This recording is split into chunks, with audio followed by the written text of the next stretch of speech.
¿Qué tal? Hoy quiero proponerles que hagamos una reflexión sobre la mirada probabilística a la realidad. La mirada probabilística a los fenómenos que estudiamos desde la ciencia. Para mí es muy importante, más que dar una lista de conceptos sobre las metodologías cuantitativas, enseñar qué es una probabilidad en términos de cómo se saca, cómo hago la operación. Para mí es mucho más importante que entendamos o reflexionar con ustedes qué es lo que estamos haciendo desde nuestro pensamiento y desde nuestra mirada sobre la realidad cuando decidimos utilizar probabilidades para representar. Recuerden, como vimos sobre todo en el video de qué es un modelo, que en la realidad no existe la ciencia, por decirlo de alguna manera. En la experiencia directa, que a eso es a lo que me refiero con realidad, la experiencia individual, subjetiva, ahí no hay ciencia, en el sentido de que la vida no requiere categorías necesariamente hablando, o por lo menos no categorías científicas, y por lo tanto tampoco accede la experiencia directa a abstracciones explicativas. Como seres humanos tenemos abstracciones naturales y tenemos categorías que permiten que el pensamiento funcione. Categorías tan simples como, ahora que vayas al súper, compra una caja de cereal. Y eso es todo una abstracción porque requiere saber qué es un súper, que en ese contexto llamado súper, en ese lugar que ya de antemano supongo que tiene una propiedad del lugar, venden cosas llamadas cereales y que ahí va a haber cereales, aparte de que la persona con la que estoy hablando sabe que es un cereal y sabe a qué me refiero yo por cereal, porque evidentemente no me va a traer una bolsa de arroz, aunque el arroz estrictamente hablando es un cereal, pero me refiero a un cereal en caja, a un cereal dulce, a un cereal de maíz tostado, por ejemplo, que se utiliza para desayunar, que se come en la merienda a veces. Todas esas suposiciones tienen que tener un lugar en mi memoria como abstracciones, como categorías, para que yo pueda simplemente hablando, utilizar las palabras. Así es que las abstracciones explicativas y las categorías sí son parte de la vida, pero las categorías y las abstracciones explicativas de la ciencia tienen una función distinta. Las abstracciones y categorías de la vida tienen como función organizar mi conocimiento del mundo tal que no dependa yo todo el tiempo solo de lo que tengo en mi campo perceptual. Es decir, solo lo que puedo ver, oír, gustar, tocar, oler. Porque entonces no podría hacer planes, no podría pedir cosas del súper, y como pasa con los niños chiquitos, que de hecho así va en la realidad por un tiempo, cuando alguien se fuera de mi campo perceptual, pues dejaría de existir para mí. No supondría yo que continúa su existencia en un lugar abstracto que es perceptualmente inaccesible para mí. Pero bueno, ese es un modelo. Y por eso es importante reflexionar en la mirada probabilística. Cuando digo que la ciencia no existe en la realidad, repito, no me refiero a que no hay categorías de abstracciones explicativas que sean naturales o, por decirlo de alguna manera diferente, necesarias para la función de las personas y que nos distinguen de algunos animales, de los niños muy pequeños, sino porque las categorías y las abstracciones explicativas de la ciencia no son nada más extensiones de nuestra capacidad de funcionar fuera de nuestra realidad perceptual inmediata, sino que tratan de explicar cosas, tratan de representar a la realidad no con fines prácticos, sino con fines de conocimiento, a veces de control, muchas veces de base para aplicar tecnologías, correcciones a los sistemas políticos, económicos, sugerencias de mejores rumbos para la sociedad, para la ecología, para la producción en masa, para las ideologías, etc. Es decir, son verdaderas apuestas a que podemos conocer hacia dónde va la experiencia directa acumulada de buena parte de los individuos o de una parte de los individuos que estamos representando, como para decirles sí, es mejor si haces A que B. ¿Cómo sabemos? Eso es probabilidad. Voy a basar esta exposición en 3 grandes temas con respecto a la mirada probabilística. En primer lugar, cómo la ciencia estudia la realidad. ¿Y qué quiere decir estudiar? Digamos que este es un recordatorio de cuáles son los pormenores del método científico y cómo ciencia es un método, no una ideología, no una información única, unívoca, homogénea sobre la realidad, sino un método que a partir de la observación y a partir de la detección de patrones y la descripción hace generalizaciones ya cada vez más comprometida con una ideología particular o con una teoría particular. En segundo lugar, cómo las generalizaciones son esa base en la que a veces nos perdemos, que ya no es propiamente la realidad, definida como la experiencia directa, sino que es ya un cúmulo de propiedades que conjunto, que unifico bajo una etiqueta para representar a las instancias o a las experiencias múltiples que se puede tener con ese objeto, con una ventana, con una puerta, que siempre es única, que siempre es irrepetible, pero que tiene ciertas propiedades que, en términos de probabilidad, son recurrentes. Una puerta se abre, una ventana también, un vaso de agua se puede tomar regularmente. Esas propiedades las acumulo, las integro bajo una etiqueta para poder tratar a las experiencias como objetos. La ciencia va más allá y lo discutiremos en breve en adelante.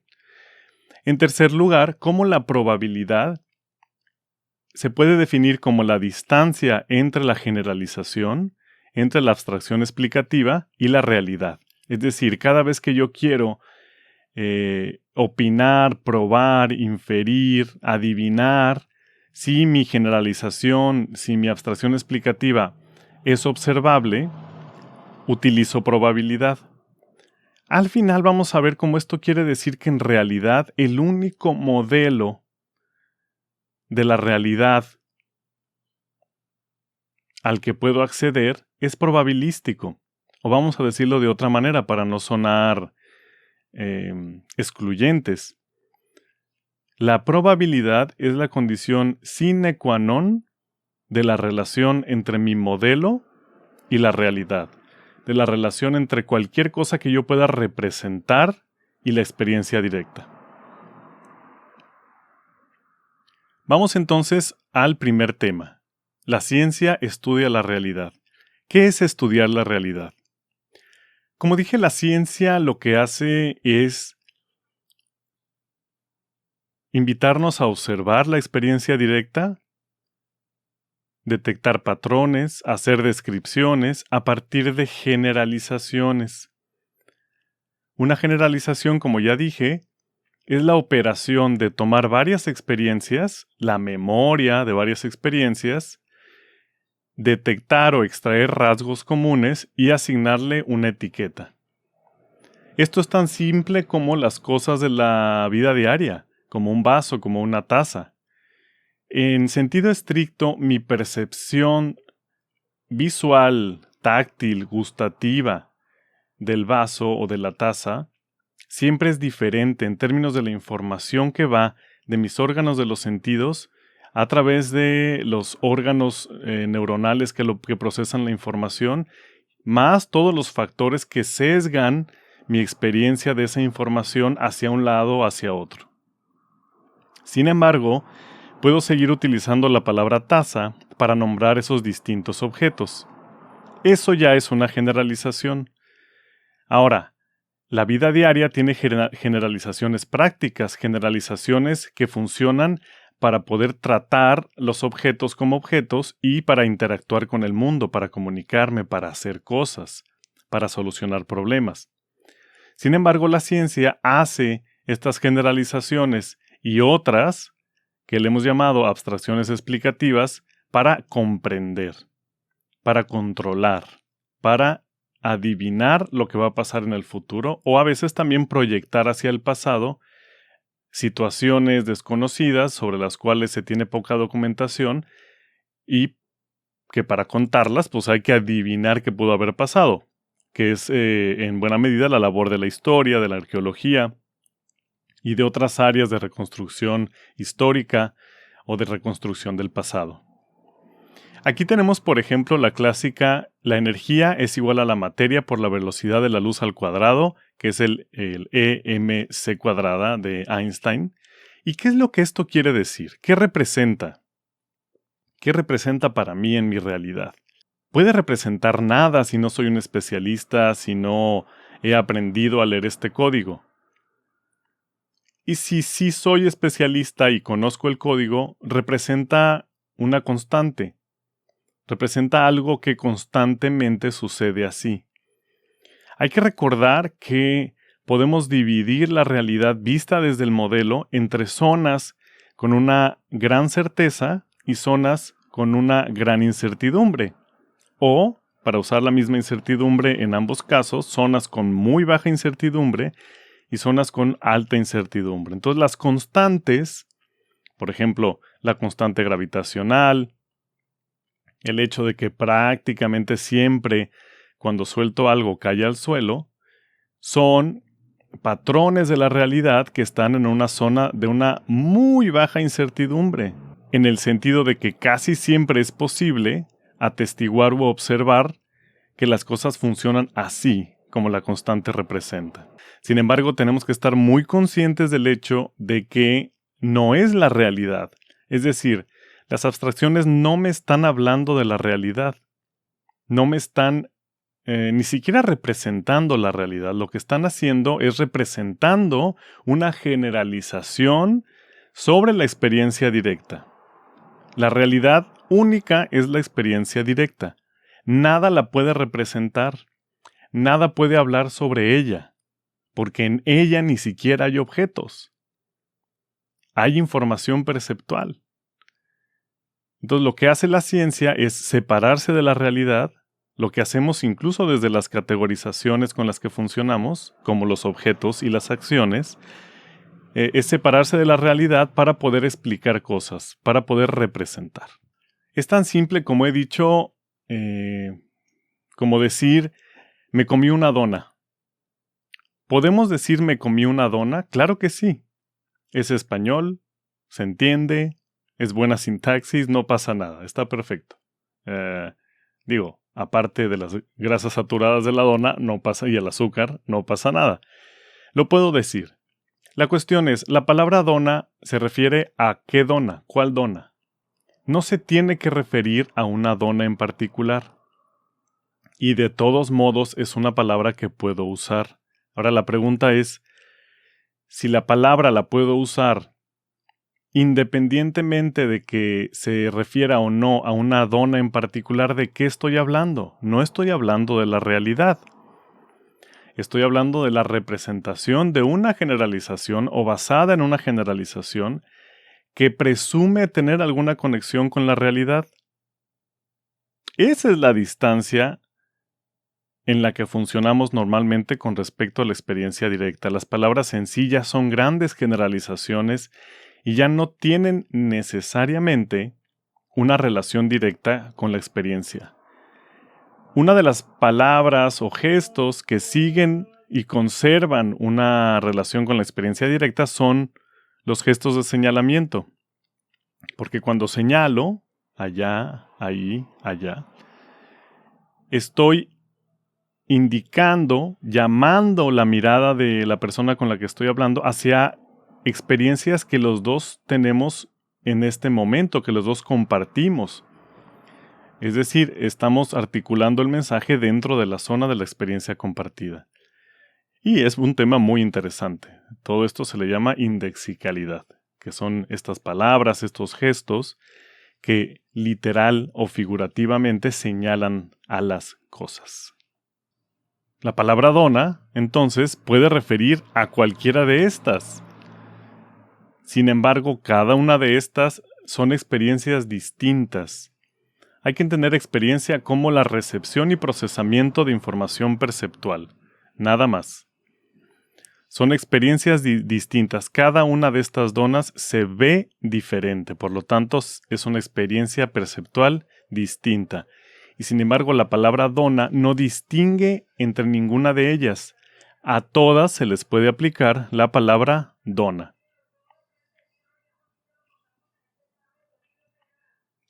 Entonces, ¿qué es una categoría y cómo se distingue de una abstracción explicativa? Una categoría es la generalización que usamos para formar objetos y acciones objetivadas en la experiencia, como decir correr.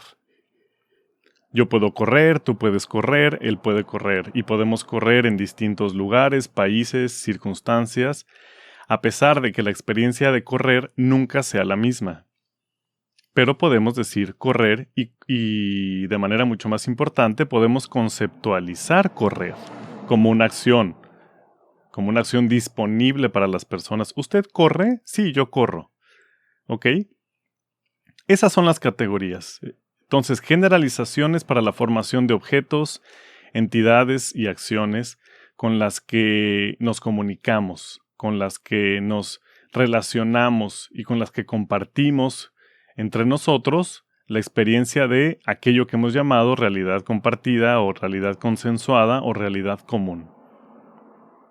Por el otro lado, las abstracciones explicativas son generalizaciones, también en un sentido, representaciones, pero de interacciones o de asociaciones o de patrones que no necesariamente son ya observables. Por eso se les llama abstracciones. ¿Por qué me sentiré mal? Igual agarraste un virus. Igual comiste algo con mucha grasa. Tal vez ya te está dando tu alergia. Todas esas son, en un sentido muy práctico, claro, en un sentido muy cotidiano, abstracciones explicativas.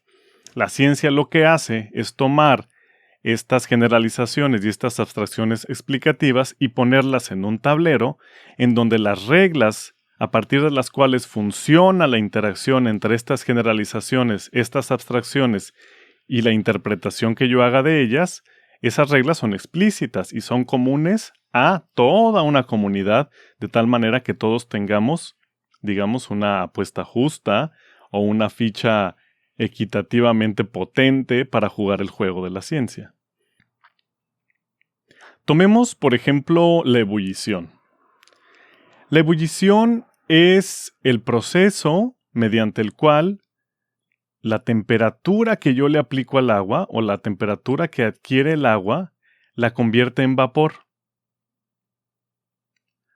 Esa ebullición que sucede todos los días en mi estufa, cuando me hago un té, me hago un café, hiervo un huevo, o que sucede naturalmente, por ejemplo, en las aguas termales, en las aguas que están en contacto con actividad volcánica, con mantos volcánicos subterráneos.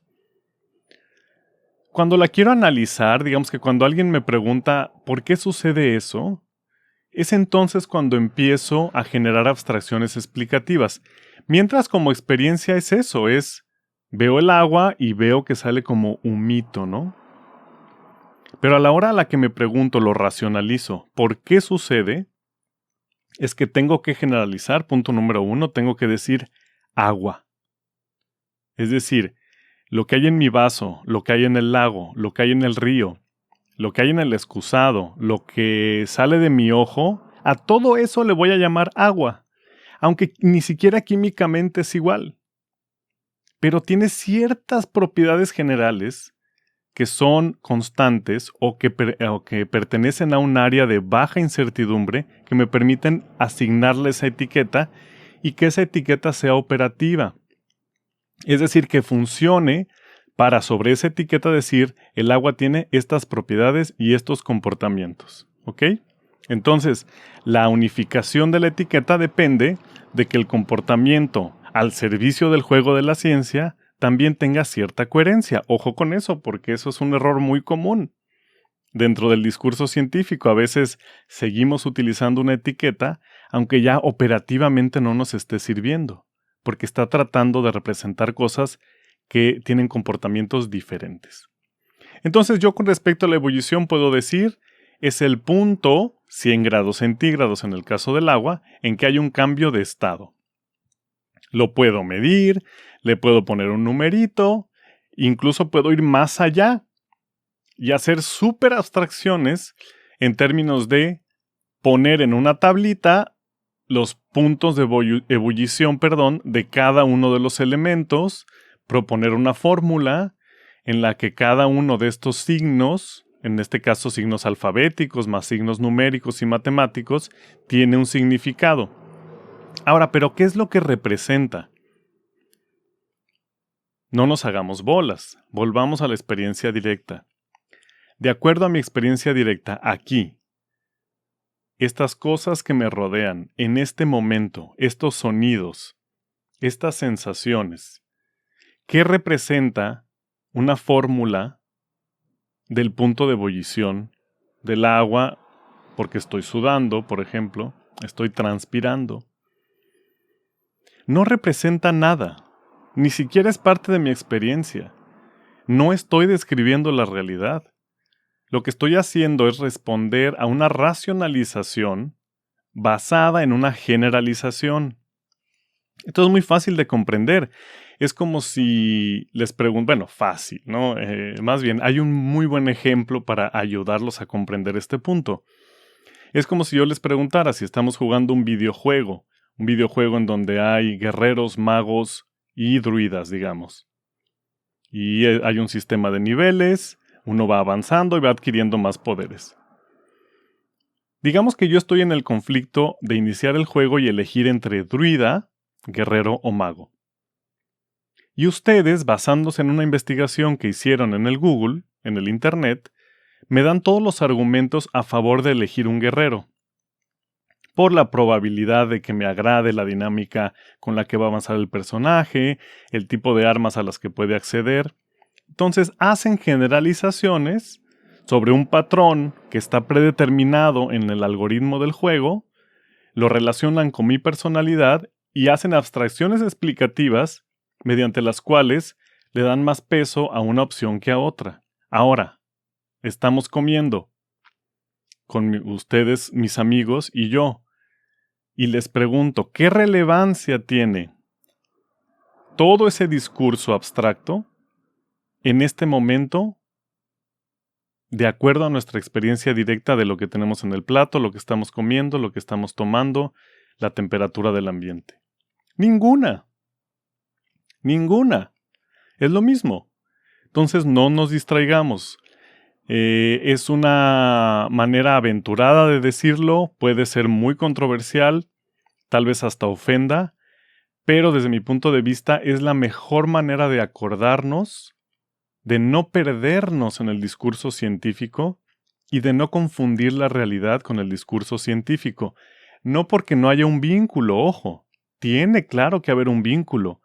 El mismo criterio de adecuación descriptiva y adecuación explicativa depende de que las generalizaciones y las abstracciones explicativas mantengan un vínculo con la realidad, con lo observable, con las zonas y los distintos grados de incertidumbre. Pero muy frecuentemente ese vínculo se obvia, se ignora, se margina, se pone en un lugar secundario o terciario, porque se nos olvida que la ciencia no existe en la realidad. Es un juego abstracto. La ciencia, hasta podríamos decir, es irrelevante para la realidad. Y aquí habría que discutir qué es tecnología y qué es ciencia, porque la tecnología sin duda ha adquirido mucha relevancia en nuestra vida cotidiana, pero la tecnología no necesariamente es ciencia. La ciencia es un método, recuerden, la tecnología es el desarrollo aplicativo de recursos experienciales Sí, en operatividades organizadas y científicas, lógicas, racionales, pero que no son iguales. No son iguales las aplicaciones tecnológicas a la ciencia que las motivó, inspiró o que se tomó como pretexto para el desarrollo tecnológico. La distancia entre las generalizaciones y la realidad se puede llamar probabilidad. La probabilidad es el nivel de certeza con el que una generalización o abstracción explicativa se puede observar. Lo que esto quiere decir, como ya hemos estado discutiendo, es que la probabilidad es la medida de la aplicación de las abstracciones y las generalizaciones a la realidad.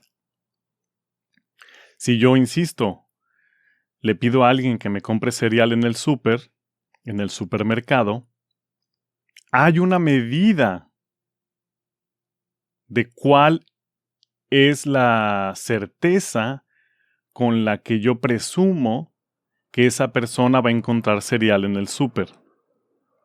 Tal vez es difícil de poner en números, ese es otro asunto. Esa ya es la operacionalización. Pero estamos ahorita con la reflexión sobre el modelo, con la reflexión sobre qué estamos haciendo con estas palabras y con estas abstracciones. ¿Qué pretendemos? Hay una medida, puede no encontrar cereal. Entonces, ¿qué tan cierto o incierto? Podemos decir, para no preocuparnos por ponerlo en números, no es necesario, no hace falta que haya un número para todo. Podemos decir, es muy probable. Entonces, ponemos la relación entre esa generalización sobre hay cereales en el súper y el súper como experiencia directa cuando voy a él, cuando lo percibo, esa distancia le podemos poner el calificativo de muy probable. ¿Ok? En ese sentido es que la probabilidad siempre la podemos caracterizar como la medida de la relación entre la abstracción y la realidad. Tenemos un modelo clásico como el del átomo. Nos gusta mucho el modelo amarillo porque estéticamente es bonito, porque es claro, porque nos gustan las cosas que están objetivadas, es decir, ahí tengo yo un electrón, ahí está el núcleo, ahí hay un neutrón, ahí hay un protón. Sin embargo, siempre se nos olvida o nos parece que es inconsecuente acordarnos de que las representaciones de las estructuras no están representando la realidad. Están representando una especie de foto fija lograda a través de generalizaciones tanto de las partes como de las relaciones de ese objeto o proceso que estoy representando. Pero los átomos no son entidades ni siquiera teóricamente estáticas. Es decir, ya el hecho de llamarlas entidades ya es una generalización, pero ni siquiera dentro de la representación que yo estoy haciendo del átomo es concebible pensar que el átomo es estático. No es estático, se está moviendo todo el tiempo. Entonces, ¿por qué represento el electrón ahí? Es decir, claro, hay que hacer concesiones, siempre lo he dicho. Hacemos concesiones para que la ciencia funcione, para que el diálogo y el discurso científico sean un juego interesante, creativo, abierto, inclusivo. Si no, pues prácticamente no habría nada que decir o habría pocas cosas que decir con respecto a la realidad si nos limitáramos solo a las representaciones más cercanas, más abiertas, más alineadas con la experiencia directa. No. Está bien, se vale. Pero hay que sopesar lo que está haciendo nuestra representación. Esto no es un átomo. Dejemos ese tabú. Esto no es un átomo. Es un dibujo. Y no representa un átomo muy bien que digamos, porque un átomo, aun como generalización, es una entidad dinámica. Ahora, ¿qué dijo Schrödinger a este respecto? Más acá. Más interesado en representar la realidad como es, más interesado en liberarse del discurso digamos, determinista, lineal, racionalista de la ciencia, no porque haya algún problema específico con eso, sino porque si se te olvida que es solo un dibujo y empiezas a operar todo un proyecto alrededor de eso, entonces te metes en problemas. Si se te olvida que estás jugando un videojuego y empiezas a operar tu vida alrededor de tu personaje, entonces se vuelve un problema, mientras no hay ningún problema con el videojuego. Entonces tenemos esta otra representación, que es la representación de Schrödinger.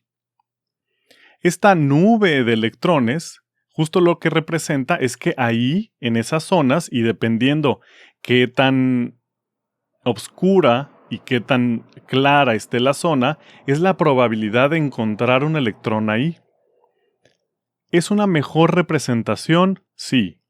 ¿Es una representación que ayuda en la pedagogía con respecto a las partes teóricas de un átomo? No. Está muy confusa como ilustración, ojo, como ilustración. Pero es una representación más realista de esa entidad teórica a la que llamamos átomo. Sí, porque tengo que reconocer que es una entidad dinámica y entonces la ubicación de los electrones siempre es solo probable. Como la ubicación de cualquier cosa que no esté en mi experiencia directa. La ubicación de mi hermano en este momento, que no vive en la misma ciudad que yo, es solo probable. Por eso no me quiero meter demasiado, se supone que es un video introductorio, pero por eso en la teoría cuántica dicen que todo está en un estado de onda hasta que no se observa y entonces colapsa a partícula. Lo cual no quiere decir que todo esté en un estado de absoluta indeterminación, no. Tenemos la articulación de la experiencia compartida y por lo tanto, las cosas se tienen que ubicar en zonas de alta y baja incertidumbre. Por eso tiene que haber fuerzas fundamentales, constantes, físicas. Si la constante gravitacional o las fuerzas débiles y fuertes en el átomo o la fuerza de cohesión de las cosas variara demasiado, pues sería difícil vivir una realidad así, porque de repente habría una taza y al siguiente segundo no habría una taza en mi mano y entonces, pues no habría mucha coherencia, digamos. Hasta los programadores de videojuegos más sencillos saben que tiene que haber coherencia en ciertas zonas de probabilidad. Sin embargo, hasta en los videojuegos saben que tiene que haber otras que no. Porque si no, no hay juego, si no, no hay vida, si todo fuera una determinación total. Si todo fuera, como decimos de Newton, un reloj. Si el universo fuera un reloj, pues entonces no habría juego, no tendría chiste si todo estuviera determinado. Tiene que haber una alta incertidumbre en zonas que no, digamos, amenacen o no atenten contra la coherencia básica del juego. Y cuando digo y hablo sobre la coherencia básica, me refiero a esta coherencia interna de los sistemas, de acuerdo a la cual, si bien hay zonas dinámicas, también tiene que haber zonas fijas. ¿Y qué es un sistema? Los sistemas tampoco existen, existe la experiencia directa. Los sistemas son representaciones justamente de esas cosas que yo veo, que están constantemente funcionando de maneras más o menos consistentes. Que si yo voy al baño, me voy a encontrar un baño. Que si yo tomo agua, voy a calmar mi sed. Que si yo tomo agua muy caliente, me voy a quemar. Entonces, constantes, por ejemplo, la temperatura, la existencia de ciertos objetos. Si yo abro mi ventana, ¿veré la misma nube que vi ayer? No. Probablemente no. Eso quiere decir que las nubes están en una zona de más alta incertidumbre que los excusados en el baño. Es así de simple, ahora sí que no tiene ciencia. Entonces, a las cosas que yo encuentro constantes, ahí veo patrones, veo interacciones, que pueden ser abstractas, ¿no? Por ejemplo, puede ser la temperatura. Y entonces le llamo sistema a aquellas interacciones entre cosas que están en zonas de baja incertidumbre que de alguna manera tienen un papel relevante en la formación de mi experiencia directa y de la experiencia directa de muchas otras personas, si no es que de todas las personas. Es nada más eso. No hay que complicarse. No hay que dejarse llevar por el canto onírico o por el canto de las sirenas de los modelos y de las representaciones. Hay que volver siempre a la experiencia directa para acordarnos de que esto es realidad, lo otro es abstracción. Y en esa medida sopesar su utilidad. Es decir, utilizar las herramientas para lo que son. No estoy diciendo otra cosa, no es muy complicado. Entonces, en esta ilustración que vemos aquí el incendio de las generalizaciones, el incendio de nuestras más apreciadas abstracciones explicativas, de nuestras más apreciadas ilustraciones a las que le hemos dado estatus de realidad, inmerecidamente. Los conceptos son generalizaciones, las palabras también, los esquemas e ilustraciones, los planes, las mediciones y los números, las abstracciones explicativas en sí. Todo es generalización, por lo tanto, podríamos decir que la realidad real, la experiencia directa, no se puede poner en términos científicos.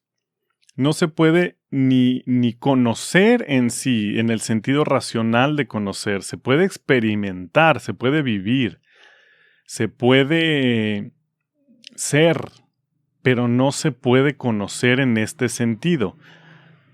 Porque, bueno, ese es un tema para otro video, pero nada más tomando en cuenta el hecho de que todo esto son abstracciones explicativas y todo esto es como funcionamos y no son entonces iguales a la realidad, entonces, ¿qué es la realidad? La realidad es experiencia directa, procesamiento perceptual de información. ¿De dónde viene la información? ¿Cómo se procesa? ¿Qué hay ahí que emite o no información que me hace ver objetos, acciones, cosas? Esa es otra pregunta muy interesante también. Me parece que el mensaje final sería: veamos en el modelo probabilístico el modelo más noble de la relación que hay entre todas nuestras generalizaciones y entre todas nuestras abstracciones y la realidad. Veámoslo como la apuesta más honesta a cómo podemos representar los patrones y representar los conceptos científicos sin engañarnos a nosotros mismos o dándonos menos concesión de falsedad y de imaginación de la que es necesaria para hablar de este juego que no tiene por qué ser ficción, que debe conservar un compromiso realista, honesto, explícito con aquello, con aquello a lo que está describiendo, perdón. Y en ese sentido, entonces, hay que decir que solo es probable que lo que digamos desde el punto de vista de la ciencia sea cierto. Espero que esta explicación les sea útil para entender estas nociones básicas. Espero no haber volado demasiado lejos o no haberme colgado de una rama demasiado alta. Si es así, con confianza pregunten por todos los medios por los que normalmente nos comunicamos y nos vemos muy pronto. Hasta luego.